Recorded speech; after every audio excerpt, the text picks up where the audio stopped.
Entonces, al ver nosotros que Israel todavía no mora confiadamente, que para que esta invasión de la Tercera Guerra Mundial se lleve a cabo, Israel tiene que morar confiadamente y solo lo puede hacer al que consideran el mundo islámico como el anticristo para ellos, las cosas que deben suceder pronto. Estos primeros 3 versículos, que son los que yo quisiera abarcar en este día, es la clave también para todo el resto del libro del Apocalipsis, porque vamos a ver de qué forma el Espíritu Santo despeja muchas incógnitas, muchos misterios que se encuentran ya en el libro, pero sin entender estos 3 primeros versículos. Por eso le quise nombrar la revelación de Jesucristo, porque los primeros 3 versículos nos dan la clave de todo el libro.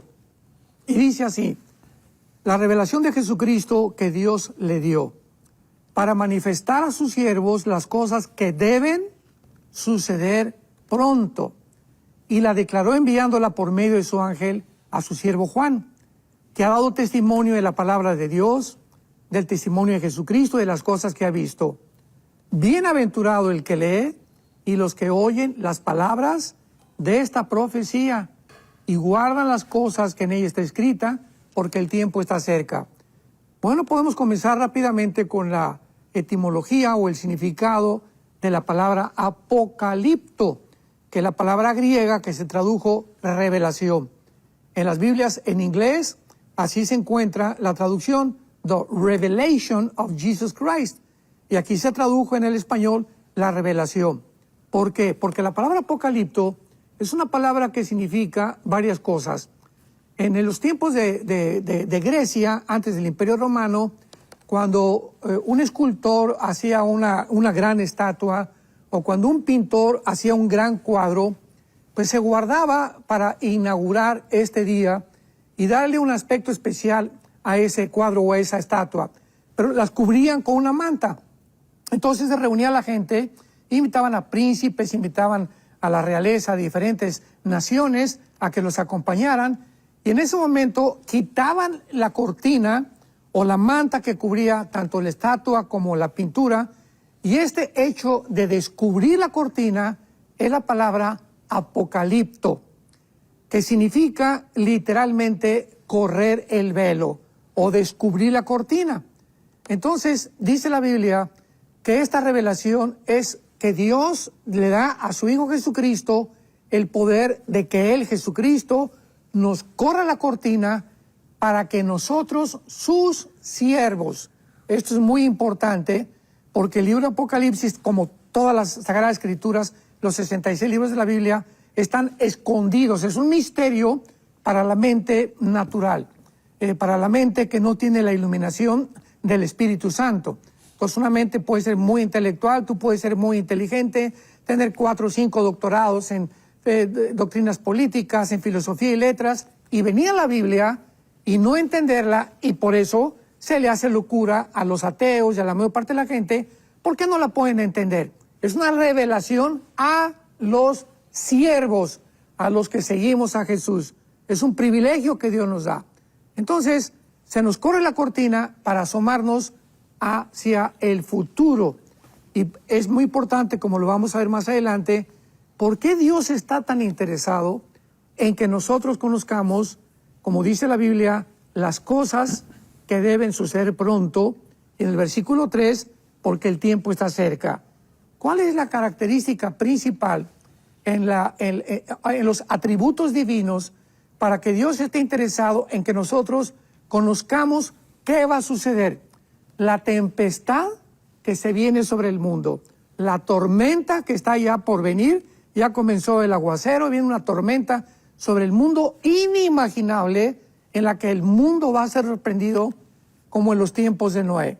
Noé predicó casi 120 años, va a llover, arrepiéntanse, y la gente burlándose.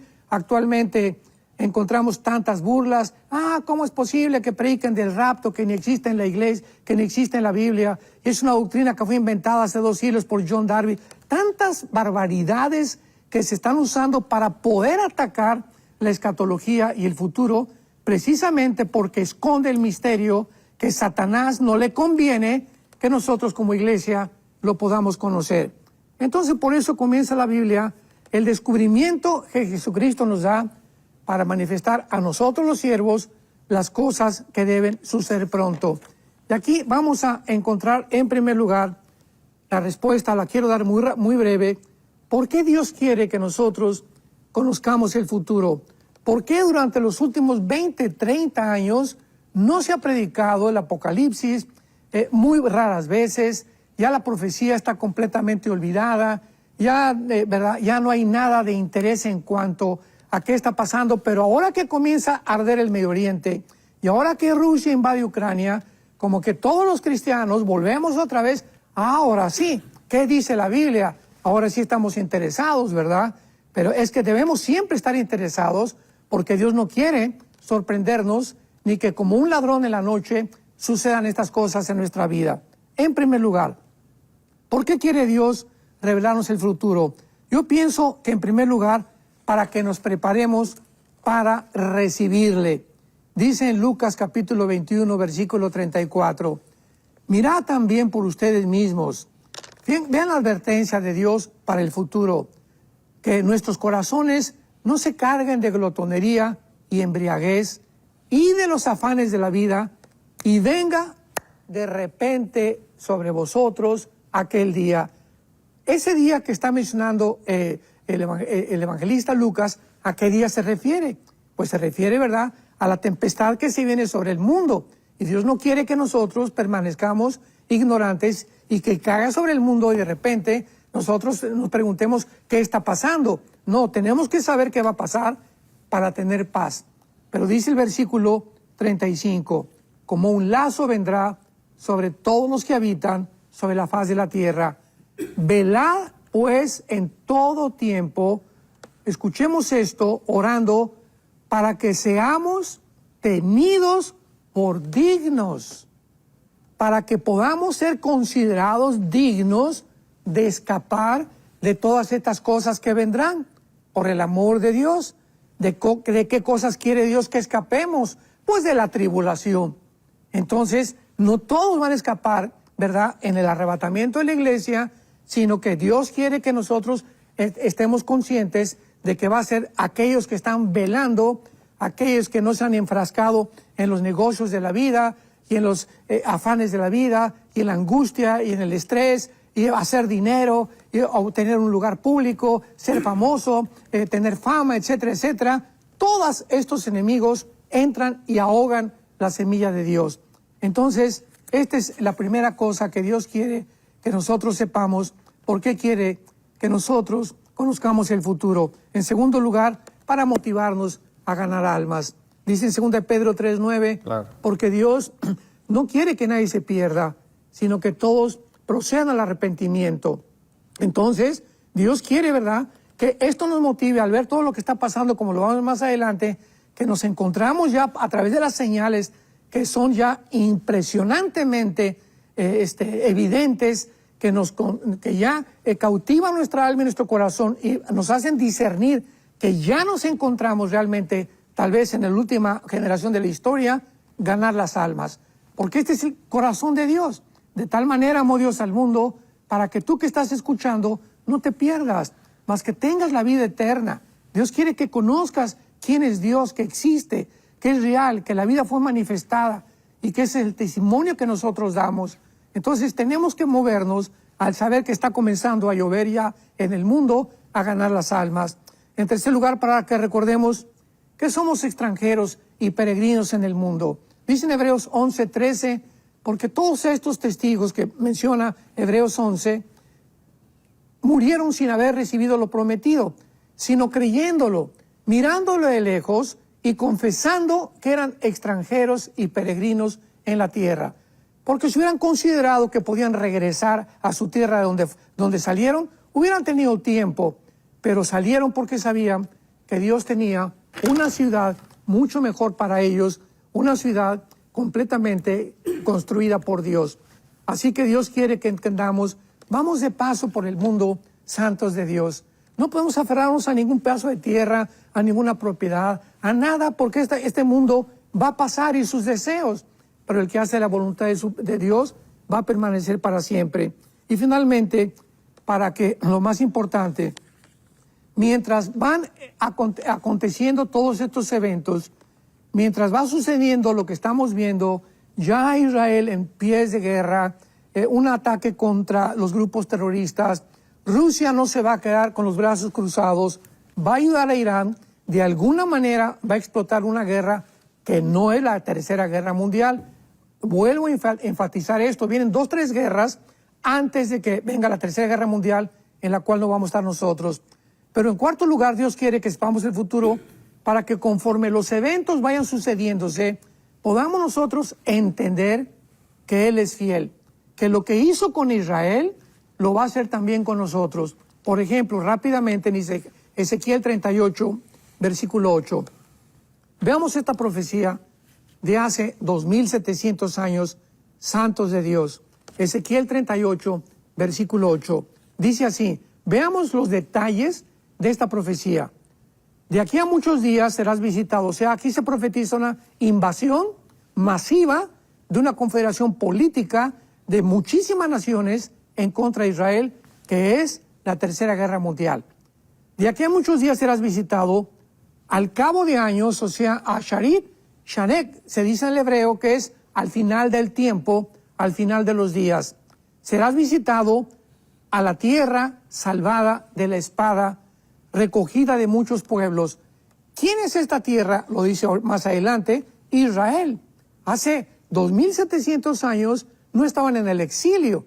Y aquí se está profetizando que cuando ellos regresaran, 1948, vendría la invasión, vendrían los años en la que Israel se vería afectada completamente, si no es por la intervención de Jesucristo, que los va a salvar de la Tercera Guerra Mundial. La tierra recogida de muchos pueblos a los montes de Israel, que siempre fueron una desolación. Cuando llegó en el 48 Israel, no había árboles, no había olivos, era un desierto total en el 48 hasta el 50, 52 Israel. En el 52 había 6 millones de olivos plantados, cumpliéndose las profecías que era una desolación. Ahorita Israel, en medio de todo el mundo árabe, es un oasis, es una nación fructífera, es una nación con adelantos tecnológicos impresionantes. De los premios Nobel que ha habido, el 65% los han ganado los judíos. En fin, hay muchas cosas, muchos clips, muchos links, muchos eslabones que Dios nos pone. Y finalmente dice así, que siempre fueron desolación, mas fue sacada entre las naciones y moran confiadamente. Entonces, al ver nosotros que Israel todavía no mora confiadamente, que para que esta invasión de la Tercera Guerra Mundial se lleve a cabo, Israel tiene que morar confiadamente y entonces viene la invasión contra ellos. Pregunta, nunca hasta ahorita Israel ha vivido confiadamente. Ahorita antes del programa platicábamos con Jonás y con Roger, ¿verdad?, acerca de que no hay una sola familia en Israel, una sola familia que no haya perdido hijos o nietos o sobrinos en alguna de las guerras desde el 48. Israel es un pueblo que vive con la ametralladora, con los R-15, ¿verdad? En la cama se levantan con armados. Es un pueblo que está continuamente al borde de ser destruido, de ser exterminado. Y por el milagro de Dios que ha prometido guardarlos hasta el final, nadie los va a tocar. Como dice Jeremías 31, 35 al 37, es indestructible hasta la Tercera Guerra Mundial. Entonces es importante que nosotros veamos que al suceder estas cosas, el único tiempo cuando Israel vaya a vivir en paz va a ser cuando el anticristo firme un tratado por 7 años garantizándoles la paz. Antes no va a haber paz para los judíos. Entonces, para que este tiempo llegue, que ya está casi delante de nosotros, Israel va a tener que ser atacado después de estas guerras, va a tener que pedir ayuda al anticristo, que va a ser el Mahdi del mundo islámico, para sentarse con ellos y que este hombre les garantice que ninguna nación árabe, ningún nación islámica los vaya a atacar. Y solo lo puede hacer al que consideran el mundo islámico como el anticristo para ellos. Entonces, por eso Dios quiere que nosotros sepamos las cosas que deben suceder pronto. porque el cristiano, el momento de recibir al Espíritu Santo, las vendas completamente se nos comienzan a caer. Dice el libro de Isaías que el mundo tiene una venda sobre sus ojos. O sea, el mundo, los seres humanos, bíblicamente, tienen una venda que no pueden discernir, no pueden diferenciar que hay una dimensión espiritual mucho más real que la dimensión física en la que nosotros vivimos. Y cuando las vendas se nos caen por primera vez en lo que se llama el nuevo nacimiento o la regeneración del Espíritu Santo, después de que hemos creído lo que Jesús hizo en la cruz en nuestro lugar, el Espíritu Santo nos comienza de una forma progresiva a quitarnos la cortina para que comencemos a ver la A, la B, la C, como cualquier niño aprendiendo, y como niños recién nacidos que deseemos la leche espiritual, que deseemos conocer a Dios, que deseemos estudiar la Biblia, que deseemos ir a los estudios bíblicos, que oigamos el domingo al pastor que predica con atención, que llevemos nuestra Biblia el domingo, porque ya los cristianos ni el domingo llevan la Biblia ya a la iglesia. Esto es una tragedia, es una barbaridad esto. Y mientras más nos alejamos y nos separamos de Dios, no nos damos cuenta que es la influencia del poder espiritual. Así como Satanás quiso separar a Israel de su tierra, separarlos de su lenguaje, separarlos de sus tradiciones, separarlos de su religión, lo mismo está haciendo con nosotros, con la iglesia. La estrategia principal de Satanás es tratar de separarnos de Dios, que no tengamos diario un devocional con Cristo, que no tengamos contacto diario con la Biblia, que no tengamos contacto diario en oración con Dios para platicar, que no tengamos contacto con nuestros hermanos cristianos. Esa es la estrategia satánica, porque esto pasa de una forma desapercibida y sin que tú te des cuenta. Llega un momento en que ya estás completamente fuera del camino, cumples y vas el domingo a la iglesia, pero no te has dado cuenta que cómo te has enfriado, no tienes ya amor por las almas, ya no tienes amor para ofrendar a la obra de Dios generosamente. Tu objetivo ya no es Jesucristo ni la vida con Dios, sino tu objetivo, repito, se ha volcado completamente en esta vida. Y es cuando dice la Biblia que la semilla se apaga y estos son los que van a lamentar. Dice el Espíritu Santo aquí en el versículo 1 que esta revelación Dios se la dio a Jesucristo. Jesucristo usó a su ángel, a su siervo Juan. Cuando Juan escribe el libro del Apocalipsis, escribió en su primera carta estas palabras, la primera carta de Juan, capítulo 1, lo que era desde el principio, lo que hemos visto, lo que hemos oído, lo que hemos contemplado y palparon nuestras manos tocante al verbo de vida, porque la vida fue manifestada. Fíjense el testimonio que Dios le da a Juan para que Juan nos lo dé a nosotros. Juan dice, nosotros vimos, oímos, tocamos al verbo de vida, aquel que tenía la vida, aquel por cuya vida nosotros existimos. Nuestras manos lo tocaron, porque nuestras manos tocaron y palparon la vida, porque la vida fue manifestada. Y nosotros damos testimonio que esta vida se encuentra en la persona de su Hijo Jesucristo, para que tengamos comunión unos con otros, y nuestra comunión verdadera es con Jesucristo, su Hijo unigénito y amado por Dios. Entonces, por eso dice el Apocalipsis, que es la revelación final que Dios le da al apóstol Juan, que este testimonio Dios se lo dio al apóstol Juan. Y dice el versículo 2, que ha dado testimonio. Vean ustedes el testimonio de Juan. Número 1, ha dado testimonio de la palabra de Dios. ¿Eres cristiano? Hechos 1:8, recibirán poder cuando el Espíritu Santo haya venido sobre nosotros y me serán testigos. El principal objetivo del Espíritu Santo no es hacernos sentir, porque hay cristianos que dicen, pues quiero sentir a Dios y quiero sentir, y caen, como dicen Colosenses 2, en experiencias místicas, emocionales, sentimentales, en las que podemos ser engañados. Pero cuando venimos a la palabra, esto nos va a salvar de poder vivir una vida la que realmente le agrada a Dios. Y la vida que realmente le agrada a Dios es si nosotros estamos hablando al mundo de lo que hizo Jesucristo en la cruz. Yo te pregunto, ¿a alguna persona desde que te convertiste le has hablado de Jesucristo en tu escuela, en tu bufete jurídico, en tu consultorio médico, en el área del gobierno, algún senador, algún presidente, cuando has estado con el presidente, tal vez ustedes que nos escuchan, que son senadores o diputados, han dado oportunidad de hablar al presidente o a personas importantes acerca del amor de Dios en la cruz del Calvario? Para eso vino el Espíritu Santo. Y Dios no nos ha dado espíritu de temor, sino de poder y de valor. Entonces, tenemos que imitar a Juan si queremos conocer el futuro y vivir en paz. Dar testimonio de Jesucristo es nuestra principal responsabilidad. Y en segundo lugar, dice la Biblia, y del testimonio de Jesucristo. ¿Qué es el testimonio de Jesucristo? Que Dios fue crucificado, fue enterrado y fue resucitado a los 3 días. El mundo no lo sabe y nosotros somos los atalayas, somos los heraldos, somos los predicadores, los que debemos de proclamar este glorioso evangelio de la gracia de Dios, que Jesucristo fue crucificado, enterrado y resucitado a los 3 días. Y este mensaje el mundo lo tiene que escuchar. ¿Cómo lo va a escuchar si no es a través de nosotros? Dice Romanos capítulo 10, pero ¿cómo van a escuchar si no hay quien les predique? ¿Y cómo van a predicar si no hay quien los mande? Y si no hay quien los mande, entonces ¿cómo se puede oír?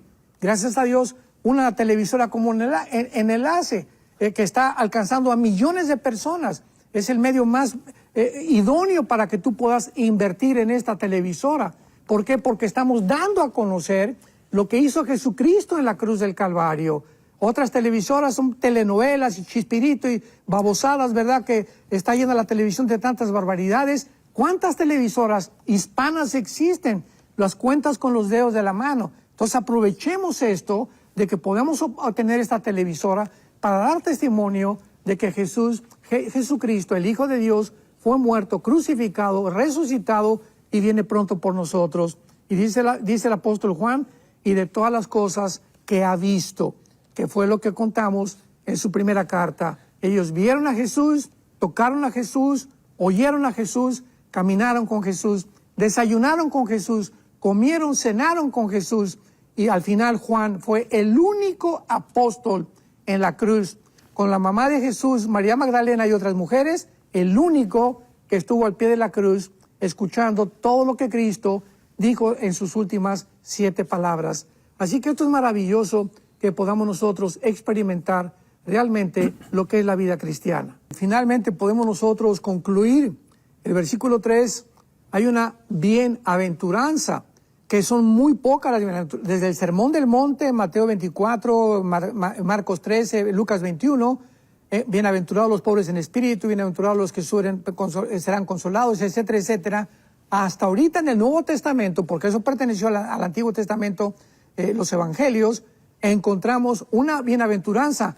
Es tan importante que nosotros entendamos que Dios quiere que conozcamos el futuro, que hasta Dios nos promete una bendición especial, específica a los que oyen y leen el libro del Apocalipsis. Bienaventurado, y esta palabra es la palabra griega Makarios, con K de kilo, Makarios, que significa dichoso o feliz. Vamos a traducirlo, dichosos y felices los que leen y los que oyen las palabras de esta profecía y guardan las cosas escritas, porque el tiempo está cerca.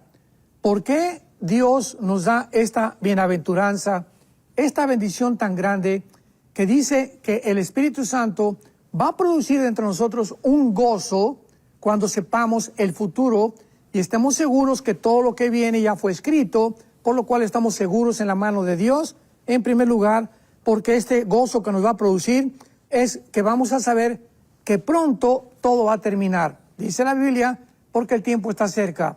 Amados santos de Dios, nuestra vida es de que 70, 80, 85 años, dice el Salmo 90, los más robustos, los más fuertes, todo va a terminar. Nuestra vida pasa como una niebla, dice Santiago 4, que desaparece, aparece y desaparece por un momento. Tenemos una sola vida. Ahorita tú que me estás escuchando, tienes que tener la conciencia de que esta respiración que tienes y que hemos amanecido tiene un propósito principal. No es hacer dinero, no es hacer negocios, es busquemos la manera hoy a quién hablarle de Jesucristo, a quién compartir, a la mesera, a la que vende las tortillas, al elevadorista en el hotel, a la persona que te atendió en el aeropuerto, si tienes una oportunidad, a la persona que va contigo en el avión, junto en el autobús.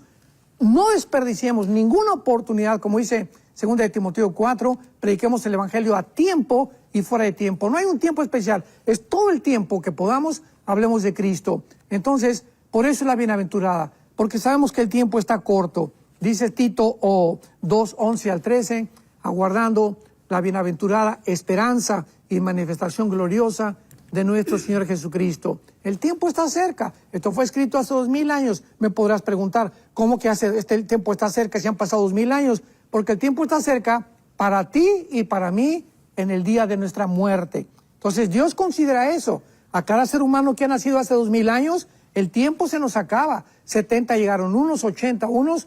Ahorita el expresidente, acabo de leer, Jimmy Carter, celebra 100 años de su cumpleaños, que son garbanzos de la libra, ¿verdad?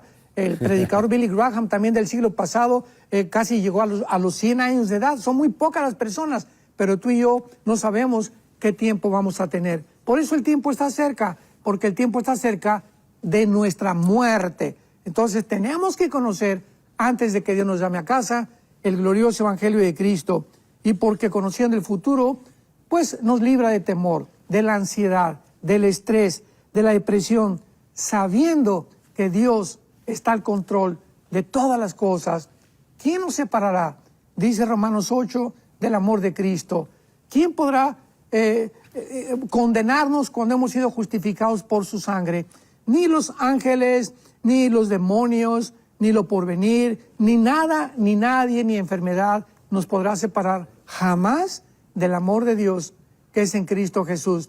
¿Por qué estamos tan seguros de esto? Porque Él murió en la cruz y porque nos está mostrando lo que va a suceder, para que cuando suceda nos acordemos que Él nos lo reveló con mucha anticipación.